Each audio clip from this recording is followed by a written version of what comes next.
আসসালামু আলাইকুম। সবাই কেমন আছেন? আশা করি যে যেখানে আছেন আল্লাহর অশেষ রহমতে ভালো আছেন। আলহামদুলিল্লাহ, আমিও আমার পরিবার পরিজন নিয়ে আল্লাহর অশেষ রহমতে ভালো আছি। এই তো নতুন দিনের নতুন আরেকটা ব্লগ নিয়ে আপনাদের মাঝে আসলাম। আর আজকের ব্লগে থাকছে আমার ছোট ছোট 3টা বাচ্চাকে নিয়ে আমি কিভাবে আমার বাসাটাকে সারাক্ষণ গুছিয়ে রাখি সেটাই ভিডিওতে থাকছে। আপনারা একটা লাইক দিয়ে ভিডিওটা কন্টিনিউ করেন, কারণ আপনাদের একটা লাইকই পারে আমার ভিডিওটা আরও অনেকের মাঝে পৌঁছে দিতে। এই জন্যই কথাটা বললাম।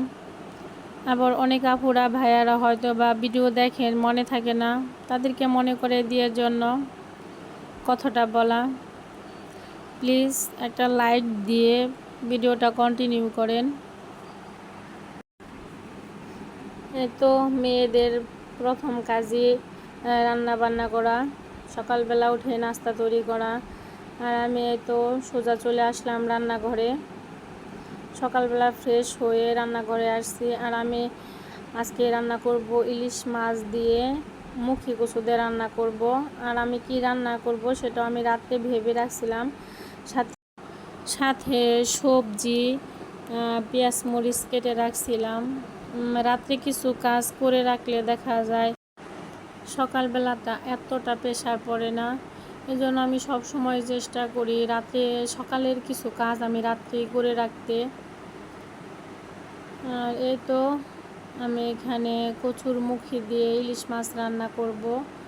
আর ইলিশ মাছগুলো আমি ভালোভাবে কুটে নিলাম, কুটে ধুয়ে নিয়েছি আর ভেজে নিয়েছি। এখানে মুখী কচু দিয়ে রান্না করব, পাতলা ঝোল করে রান্না করব। আর আমি প্রতিদিন সকালবেলায় রান্না করি, সারাদিনের রান্নাটা আমি সকালবেলায় করে নেই, যেহেতু আমার সাথে ছোটো বাচ্চা আছে। এজন্য আপনার ভাইয়া বাসায় থাকতে থাকতে আমি রান্নাটা শেষ করি। আর সকালবেলা রান্নাটা শেষ করলে দেখা যায় অনেকটা সময় ফ্রি থাকা যায়, আমার বাচ্চাদের আমি সময় দিতে পারি। এর জন্য সকালবেলায় উঠে আমি রান্নার ভেজালটা একটা ঝামেলা সেটা আমি সকালবেলায় শেষ করি। রান্না করতে আসলে শুধু রান্না করা যায় না, রান্না করতে আসলেও দেখা যায় অনেক জোগাড় যন্ত্র করে নিয়ে আসতে হয়। এই জন্য আমার রান্না কাজটা অনেক ঝামেলা মনে হয়, ভেজাল মনে হয়।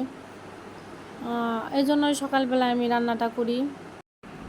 আর সকালে রান্না করে নিলে দেখা যায় অনেকটা সময় ফ্রি থাকা যায়। আর এই তো আমি কচুর মুখিগুলো হালকা ভাপ দিয়ে নিয়েছিলাম, একটু ভালোভাবে কষিয়ে একটু ঝোল বেশি দিয়ে নিলাম, কারণ কচুর মুখিতে ঝোল ঝোল তরকারিতে ভালো লাগে। পাতলা ঝোল করে আমি রান্নাটা করে নিলাম। আর এই তো আপনার ভাইয়ার জন্য 2টা রুটি ভাজতেছি। আপনার ভাইয়ার সকালবেলার খাবার রুটি, আর আমরা ভাত খাবো আজকে সকালবেলায়। আর একটু মিষ্টি লাউ ভাজি করে নিতেছি। আমি রান্নাটা 2 চুলায় বসাই দিচ্ছি, যেহেতু মেয়ের স্কুলে পরীক্ষা চলতেছে। আর আমি চেষ্টা করতেছি তাড়াতাড়ি কাজগুলো করার জন্য। ওকেও পড়তে বসাইছি, আর ওকে পড়তে বসে আমি কাজগুলো করতেছি। আর সকালবেলায় এই তো অনেকটা কাজই আমি করে নিয়েছি অফ ক্যামেরায়। আমার মেয়েকে খাওয়াইয়ে ওকে রেডি করিয়ে স্কুলে পাঠিয়ে দিয়েছি, ওর পরীক্ষা চলতেছে। আর আপনার ভাইয়াও চলে গেছে, আমার মেয়েটাকে নিয়ে গেছে। ও দোকানে যাওয়ার সময় সব সময় দিয়ে যায়, আর আমি দুপুরে যেয়ে নিয়ে আসি। আপনার ভাইয়ার লাঞ্চটাও আমি দিয়ে দিয়েছি। তারপরে এখন 2 রুমে এখন আমি গুছিয়ে নেব। আর এই তো আমি প্রথমে বিছানার চাদরটা, উপরের যে ওয়াটারপ্রুফ চাদরটা, সেটা আমি ভিজিয়ে রাখলাম আজকে। এটা কয়েকদিন ধরে পরিষ্কার করা হইতেছে না, ভাবছি আজকে অনেকটা রোদ উঠেছে, তাহলে আমি একটু ধুয়ে দেই। এই জন্য ওটা ভিজিয়ে রেখে আমি বিছানাটাকে আগে পরিষ্কার করে নিতেছি। এই রুমের বিছানাটায় পরিষ্কার করে নিতেছি। আর একটা রুমের সৌন্দর্য হলো একটা বিছানা, আর সেই বিছানাটা আমি একটু পরিষ্কার করে নিলাম। সাথে আমার ছেলের খেলনাগুলো ও খেলে ওইখানে ফেলে রাখছিল, সেগুলো আমি একটু গুছিয়ে নিলাম। কারণ ছেলে মেয়ে কোথাও যাইতে পারে না, রুমের ভিতরে খেলাধুলা করে, দেখা যায় অনেক খেলনা এখানে সেখানে ছড়ানো ছিটানো থাকে সব সময়, আর সেগুলো আমার সব সময় গুছিয়ে রাখতে হয়। ওরা বাইরে যেতে পারে না, ওরা সব সময় ঘরের ভিতরে থাকে, এজন্য ওদের খেলনা একটু বেশি, ওরা রুমের ভিতরে খেলায়। আর এলোমেলো করে রুমটা, সারাক্ষণ এলোমেলো করে। আমি যতবারই গুছাই, আর আমার ছেলে মেয়েরা এতটাই ছোটো যেন ওরা সারাক্ষণই নোংরা করে। আর আমিও তো নোংরা পরিবেশ আমার একদমই ভালো লাগে না, কারণ আমি পরিষ্কার পরিচ্ছন্ন থাকতে খুবই ভালোবাসি, আমার খুবই ভালো লাগে। আর এলোমেলো দেখলে আমার আরও মেজাজ চইরা যায়, কেমন জানি লাগে, নিজের কাছেই ভালো লাগে না।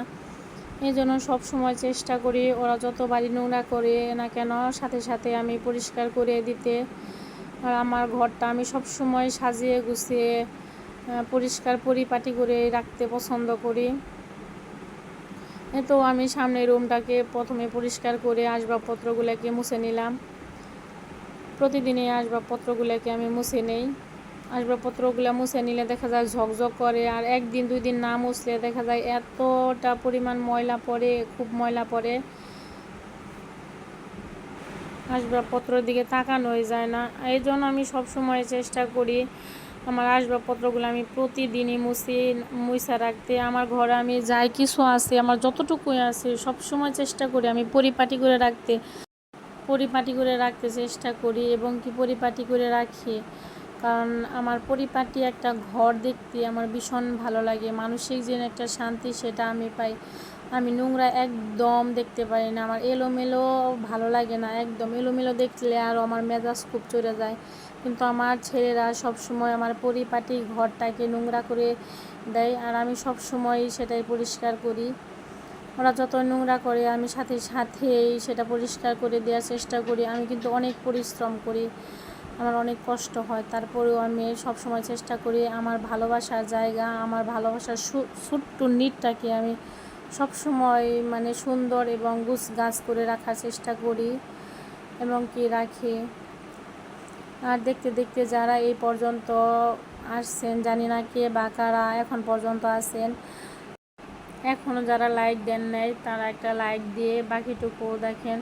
আর যারা আজকে আমার ভিডিওটা নতুন দেখতেছেন তারা যদি চান তাহলে সাবস্ক্রাইব করে পাশে থাকতে পারেন,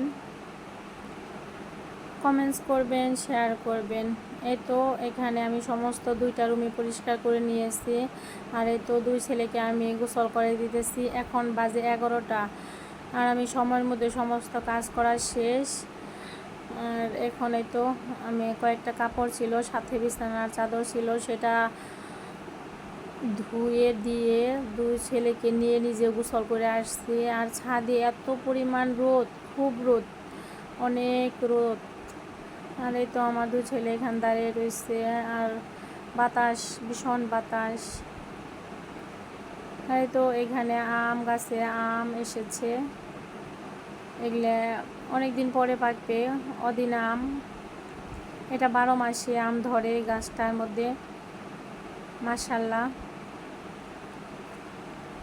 আর আকাশটাও ভীষণ সুন্দর দেখতে লাগতেছিল।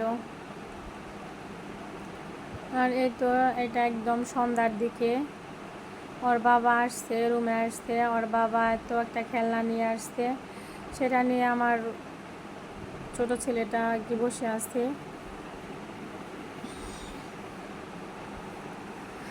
সেটা নিয়ে খেলতেছিল এখানে। এটা একটু ক্যামেরা বন্দি করলাম।